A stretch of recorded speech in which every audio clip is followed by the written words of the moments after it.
उत्तम क्षमा मार्दव आर्जव सत्य शौच संयम तप जान, त्याग आकिंचन्य ब्रह्मचर्य मिलिए 10 लक्षण धर्म बखान।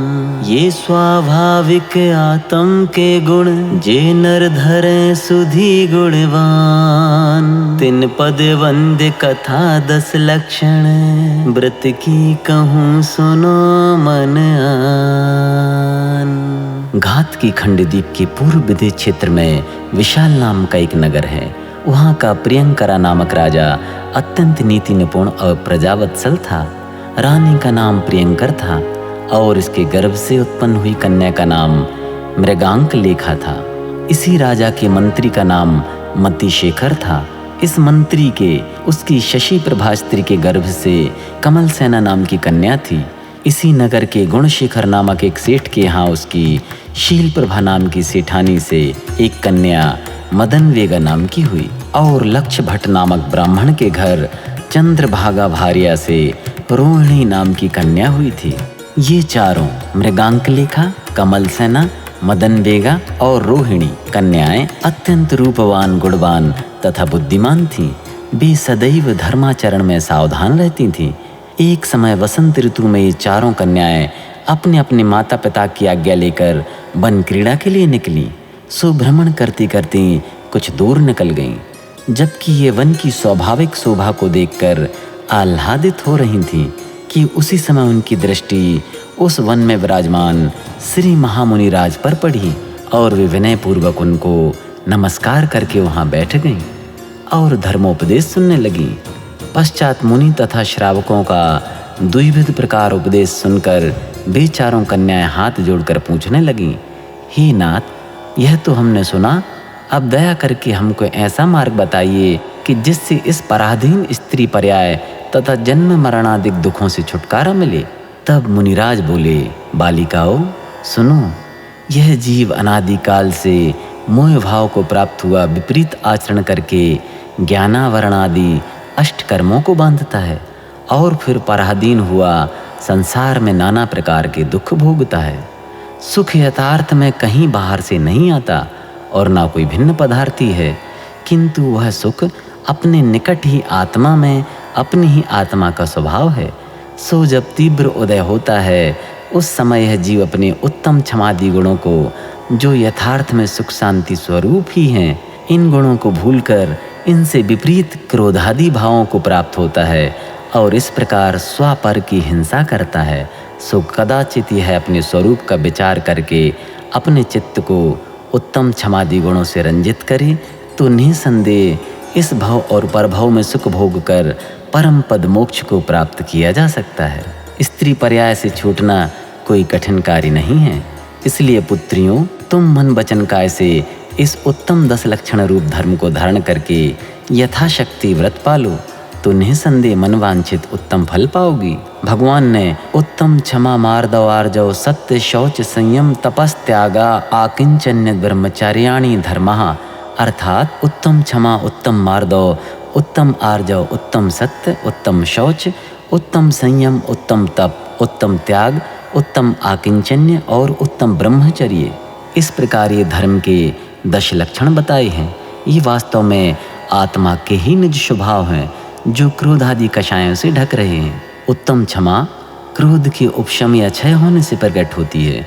इसी प्रकार उत्तम मार्दव मान के उपशम, क्षय उपशम व क्षय से उत्पन्न होता है। उत्तम आर्जव माया के नाश से होने से होता है। सत्य मिथ्यात्व व मोह के नाश से होता है। शौच लोभ के नाश से होता है। संयम विषयानुराग कम या उनका नाश करने से होता है। तप इच्छाओं को रोकने, मन को वश में करने से होता है। त्याग ममत्व राग भाव कम या नाश करने से होता है। आकिंचन्य निष्प्रहता से उत्पन्न होता है और ब्रह्मचर्य काम विकार तथा उनके कारणों को छोड़ने से उत्पन्न होता है। इस प्रकार ये 10 धर्म अपने प्रति घातक दोषों के क्षय होने से प्रकट हो जाते हैं। क्षमावान प्राणी कदापि किसी जीव से बैर विरोध नहीं करता है और न किसी को भला बुरा कहता है, किंतु दूसरों के द्वारा अपने ऊपर लगाए हुए दोषों को सुनकर अथवा आए हुए उपद्रवों पर भी विचलित चित्त नहीं होता है और उन दुख देने वाले जीवों पर उल्टा करुणा भाव करके क्षमा कर देता है तथा अपने द्वारा किए हुए अपराधों को भी क्षमा मांग लेता है। इस प्रकार यह क्षमावान पुरुष सदा निर्वैर हुआ अपना जीवन सुख शांतिमय बनाता है। इसी प्रकार मार्दव धर्मधारी नर की क्षमा तो होती ही है, किंतु जाति कुल ऐश्वर्य विद्या तप और रूपादि समस्त प्रकार के मदों के नाश होने से विनय भाव प्रकट होता है। अर्थात वह प्राणी अपनों से बड़ों में भक्ति व विनय भाव रखता है और छोटों में करुणा व नम्रता रखता है। सबसे यथा योग्य मिष्ट वचन बोलता है और कभी भी किसी से कठिन शब्दों का प्रयोग नहीं करता है। इस प्रकार यह मिष्टवासी विनयी पुरुष सर्वप्रिय होता है और किसी से द्वेष न होने से सानंद जीवन यात्रा करता है। आर्जव धर्मधारी पुरुष क्षमा और मार्दव धर्मपूर्वक ही आर्जव धर्म सरलता को धारण करता है। इसके जो कुछ बात मन में होती है सो ही वचन से कहता है और कही हुई बात को पूरी करता है। इस प्रकार यह सरल परिणामी पुरुष निष्कपट होने के कारण निश्चिंत तथा सुखी होता है। सत्यवान पुरुष सदैव जो बात जैसी है अथवा वह जैसी उसे जानता है समझता है वैसी ही कहता है, अन्यथा नहीं कहता। कहे हुए वचनों को नहीं बदलता और ना कभी किसी को हानि और दुख पहुंचाने वाले वचन बोलता है। वह तो सदैव अपने वचनों पर दृढ़ रहता है। इसके उत्तम क्षमा मार्दव आर्जव ये तीनों धर्म अवश्य ही होते हैं। वह पुरुष अन्यथा प्रलोभी न होने से विश्वास पात्र होता है और संसार में सम्मान व सुख को प्राप्त होता है। शौचवान नर उपर्युक्त चारों धर्मों को पालता हुआ अपने आत्मा को लोभ से बचाता है और जो पदार्थ न्यायपूर्वक उद्योग करने से उसके क्षयोपशम के अनुसार उसे प्राप्त होते हैं वह उसमें संतोष करता है और कभी स्वप्न में भी पर धन हरण करने के भाव इनके नहीं होते हैं। यदि अशुभ कर्म के उदय से इसे किसी प्रकार का कभी घाटा हो भी जाए अथवा और किसी प्रकार का द्रव्य चला भी जाए तो भी यह दुखी नहीं होता और अपने कर्मों का विपाक समझकर धैर्य धारण करता है, परंतु अपने घाटे की पूर्ति के लिए कभी किसी दूसरे को हानि पहुंचाने की चेष्टा नहीं करता है। इसको तृष्णा न होने के कारण सदा आनंद में रहता है और इसलिए कभी किसी से ठगाया भी नहीं जाता है। संयमी पुरुष भी उक्त पांचों व्रतों को पालता हुआ अपनी इंद्रियों को उनके विषयों से रोकता है। ऐसी अवस्था में इसे कोई पदार्थ इष्ट व अनिष्ट प्रतीत नहीं होते, क्योंकि विषयानुरागता के ही कारण अपने ग्रहण योग्य पदार्थ इष्ट और आरोचक व ग्रहण न करने योग्य अनिष्ट माने जाते हैं। सो इष्ट और अनिष्ट कल्पना न रहने के कारण उनमें हेय उपादेय कल्पना भी नहीं रहती है, तब संभाव होता है। इसी से यह समरसी आनंद को प्राप्त करता है। तपस्वी पुरुष इंद्रियों को वश करता हुआ भी मन को पूर्ण रीति से वश करता है और उसे यत्र तत्र दौड़ने से रोकता है। किसी प्रकार की इच्छा उत्पन्न नहीं होने देता है। जब इच्छा ही नहीं रहती तो आकुलता किस बात की। यह अपने ऊपर आने वाले सब प्रकार के उपसर्गों को धीरतापूर्वक सहन करने में उद्यमी व समर्थ होता है। वास्तव में ऐसा कोई भी सुरनर व पशु संसार में नहीं जन्मा है जो इस परम तपस्वी को उसके ध्यान से किंचित मात्र भी डिगा सके। इसलिए ही इस महापुरुष के एकाग्र चिंता निरोध रूप धर्म व शुक्ल ध्यान होता है, जिससे है अनादि से लगे हुए कठिन कर्मों को अल्प समय में नाश करके सच्चे सुखों का अनुभव करता है। त्यागी पुरुष के उक्त सातों व्रत तो होते ही हैं, किंतु उस पुरुष का आत्मा बहुत उदार हो जाता है। यह अपने आत्मा से राग द्वेषादि भावों को दूर करने तथा स्वपर उपकार के निमित्त आहार आदि चारों दान देता है और दान देकर अपने आप को धन्य व स्वसंपत्ति को सफल हुई समझता है। यह कदापि स्वप्न में भी अपनी ख्याति व यश नहीं चाहता और ना दान देकर उसे स्मरण रखता है अथवा ना कभी किसी पर प्रकट ही करता है। वास्तव में दान देकर भूल जाना ही दानी का स्वभाव होता है। इससे यह पुरुष सदा प्रसन्नचित रहता है और मृत्यु का समय उपस्थित होने पर भी निराकुल रहता है। इसका चित्त धनादि में फंसकर आर्त रौद्र रूप कभी नहीं होता है और उसकी आत्मा सद्गति को प्राप्त होती है। आकिंचन्य बाह्य आभ्यंतर समस्त प्रकार के परिग्रहों से ममत्व भावों को छोड़ देने वाला पुरुष सदैव निर्भय रहता है। उसे ना कुछ संभालना और ना रक्षा करनी पड़ती है, यहाँ तक कि वह अपने शरीर तक से निष्प्रह रहता है। तब ऐसे महापुरुष को कौन पदार्थ आकुलित कर सकता है, क्योंकि वह अपनी आत्मा के सिवाय समस्त प्रभावों व विभावों को हेय अर्थात त्याज्य समझता है। इसी से कुछ भी ममत्व शेष नहीं रह जाता और समय समय असंख्यात व अनंत गुणी कर्मों की निर्जरा होती रहती है। इसी से यह सुखी रहता है। ब्रह्मचर्यधारी महाबलवान योद्धा सदैव उक्त 9 व्रतों को धारण करता हुआ निरंतर अपनी आत्मा में ही रमण करता है। वह बाह्य स्त्री आदि से विरक्त रहता है। उसकी दृष्टि में सब जीव संसार में एक समान प्रतीत होते हैं और स्त्री पुरुष व नपुंसक आदि का भेद कर्म की उपाधि जानता है।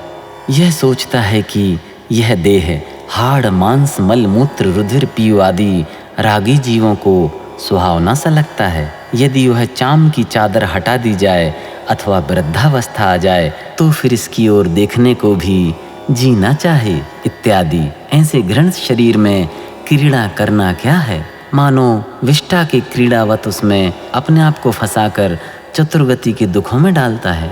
इस प्रकार यह सुभट काम के दुजय किले को तोड़कर अपने अनंत सुखमयी आत्मा में ही विहार करता है।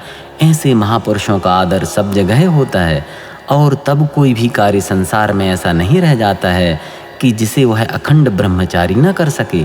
तात्पर्य वह सब कुछ करने को समर्थ होता है। इस प्रकार इन 10 धर्मों का संक्षिप्त स्वरूप कहा। सो तुमको निरंतर इन धर्मों को अपनी शक्ति अनुसार धारण करना चाहिए।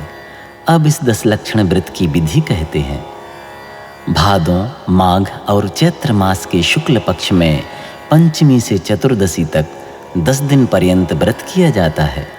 10 दिन त्रिकाल सामायिक प्रतिक्रमण, वंदना, पूजन, अभिषेक, स्तवन, स्वाध्याय तथा धर्म चर्चा आदि कर और क्रम से पंचमी को ओम ह्रीम अरहन मुक्कमल समुद्गताय उत्तम क्षमा धर्मंगाय नमः इस मंत्र का 108 बार एक एक समय इस प्रकार दिन में 324 बार 3 काल सामायिक के समय जाप करें और इस उत्तम क्षमा गुण की प्राप्ति के लिए भावना भावें तथा उसके स्वरूप बारंबार चिंतन करें। इसी प्रकार छठवीं को ओम ह्रीम अरहन मुक्कमल समुद्गताय उत्तम मार्दव धर्मंगाय नमः का जाप कर भावना भावें। फिर सप्तमी को ओम ह्रीम अरहन मुक्कमल समुद्गताय उत्तम आर्जव धर्मंगाय नमः। अष्टमी को ओम ह्रीम अरहन मुक्कमल समुद्गताय उत्तम सत्य धर्मंगाय नमः। नवमी को ओम ह्रीम अरहन मुक्कमल समुद्गताय उत्तम शौच धर्मंगाय नमः। दशमी को ओम ह्रीम अरहन मुक्कमल समुद्गताय उत्तम संयम धर्मंगाय नमः। एकादशी को ओम ह्रीम अरहन मुक्कमल समुद्गताय उत्तम तप धर्मंगाय नमः। द्वादश को ओम ह्रीम अरहन मुक्कमल समुद्गताय उत्तम त्याग धर्मंगाय नमः। त्रयोदशी को ओम ह्रीम अरहन मुक्कमल समुद्गताय उत्तम आकिंचन्य धर्मंगाय नमः तथा चतुर्दशी को ओम ह्रीम अरहन मुक्कमल समुद्गताय उत्तम ब्रह्मचर्य धर्मंगाय नमः। इस प्रकार इत्यादि मंत्रों का जाप करके भावना भावें। समस्त दिन स्वाध्याय, पूजा आदि धर्म कार्यों में बितावें। रात्रि को जागरण भजन करें। सब प्रकार के राग द्वेष व क्रोध आदि कषाय तथा इंद्रिय विषयों को बढ़ाने वाली विकथाओं तथा व्यापारादि समस्त प्रकार के आरंभों का सर्वथा त्याग करें। 10 दिन यथाशक्ति उपवास, बेला, तेला आदि करें अथवा ऐसी शक्ति न हो तो एकाशना, ऊनोदर तथा रस त्याग करके करें। परंतु कामोत्तेजक, सच्चिकण, मिष्ट गरिष्ठ, भारी और स्वादिष्ट भोजनों का त्याग करें तथा अपने शरीर को स्वच्छ खादी के कपड़ों से ही ढकें जो शाकाहार द्वारा निर्मित किए गए हों। जैसे हथकरघा के वस्त्र, बढ़िया वस्त्र अलंकार न धारण करें और रेशम, ऊन तथा फैंसी परदेशी व मिलों के वस्त्र तो छुएं भी नहीं, क्योंकि वे अनंत जीवों के घात से बनते हैं और कामातिक विकारों को बढ़ाने वाले होते हैं। इस कारण यह व्रत 10 वर्ष तक पालन करने के पश्चात उत्साह सहित उद्यापन करें, अर्थात छत्र, चमर आदि मंगल द्रव्य, जपमाला, कलश, वस्त्रादि धर्मोपकरण प्रत्येक 10-10 श्री मंदिर जी में देना चाहिए तथा पूजा विधान आदि महोत्सव करना चाहिए और दुखी प्राणियों की सेवा करना चाहिए। दुखी और भूखे प्राणियों को भोजन आदि दान देना चाहिए। वाचनालय, विद्यालय, छात्रालय, औषधालय, अनाथालय, पुस्तकालय तथा दीन प्राणी रक्षक संस्थाएं आदि स्थापित करना चाहिए। इस प्रकार द्रव्य खर्च करने में असमर्थ हो तो शक्ति प्रमाण प्रभावनांग को बढ़ाने वाला उत्सव करें, अथवा सर्वथा समर्थ हों तो द्विगुणित वर्षों प्रमाण अर्थात 20 वर्ष तक व्रत करें। इस व्रत का फल स्वर्ग तथा मोक्ष की प्राप्ति होती है। यह उपदेश व व्रत की विधि सुन उन चारों कन्याओं ने मुनिराज की साक्षी पूर्वक इस व्रत को स्वीकार किया और अपने अपने घरों को गईं। पश्चात 10 वर्ष तक उन्होंने यथाशक्ति व्रत पाल कर उद्यापन किया। सोत्तम क्षमादि धर्मों का अभ्यास हो जाने से उन चारों कन्याओं का जीवन सुख और शांतिमय हो गया। वे चारों कन्याएं इस प्रकार सर्व स्त्री समाज में मान्य हो गईं। पश्चात वे अपनी आयु पूर्ण कर अंत समय समाधि मरण करके महाशुक्र नामक 10वें स्वर्ग में अमरगिरी, अमरचूल, देवप्रभु और पद्मसारथी नामक महादिक देव हुए। वहाँ पर अनेक प्रकार के सुख भोगते और अकृत्रिम जिन चैत्यालयों की भक्ति वंदना करते हुए अपनी आयु पूर्ण कर वहाँ से चले सो जम्बू द्वीप के भरत क्षेत्र में मालवा प्रांत के उज्जैन नगर में मूलभद्र राजा के घर लक्ष्मीमती नाम की रानी के गर्भ से पूर्ण कुमार, देव कुमार, गुणचंद्र और पद्म कुमार नाम के रूपवान व गुणवान पुत्र हुए और भले प्रकार बाल्यकाल व्यतीत करके कुमार काल में सब प्रकार की विद्याओं में निपुण हुए। पश्चात इन चारों का ब्याह नंदन नगर के राजा इण तथा इनकी पत्नी तिलक सुंदरी के गर्भ से उत्पन्न कलावती, ब्राह्मी, इंदुगात्री और कंकु नाम की 4 अत्यंत रूपवान तथा गुणवान कन्याओं के साथ हुआ और ये दंपत्ति प्रेम पूर्वक कालक्षेप करने लगे। एक दिन राजा मूलभद्र ने आकाश में बादलों को बिखरे देखकर संसार के विनाशिक स्वरूप का चिंतन किया और द्वादशानुप्रेक्षा भाई। पश्चात ज्येष्ठ पुत्र को राज्यभार सौंपकर आप परम दिगंबर मुनि हो गए। इन चारों पुत्रों ने यथा युग प्रजा का पालन व मनुष्योचित भोग भोग कर कोई एक कारण पाकर जैनेश्वरी दीक्षा ले ली और महान तपस्चरण करके केवल ज्ञान को प्राप्त किया और अनेक देशों में विहार करके धर्मोपदेश दिया।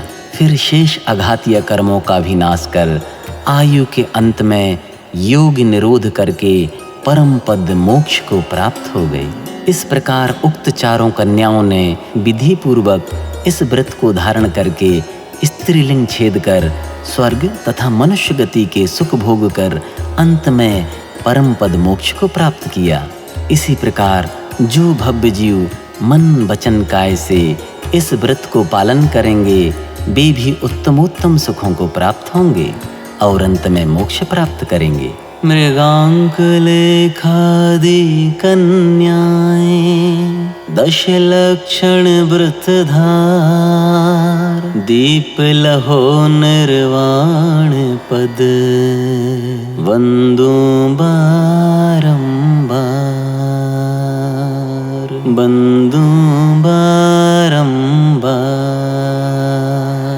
जिन धर्म प्रभावना परिवार 10 लक्षण महापर्व पर आप सभी को अनंत शुभकामनाएं देता है और जिनेंद्र भगवान से आप सबके सुखी जीवन की कामना करता है और आप सबके व्रतों की अनुमोदना करता है।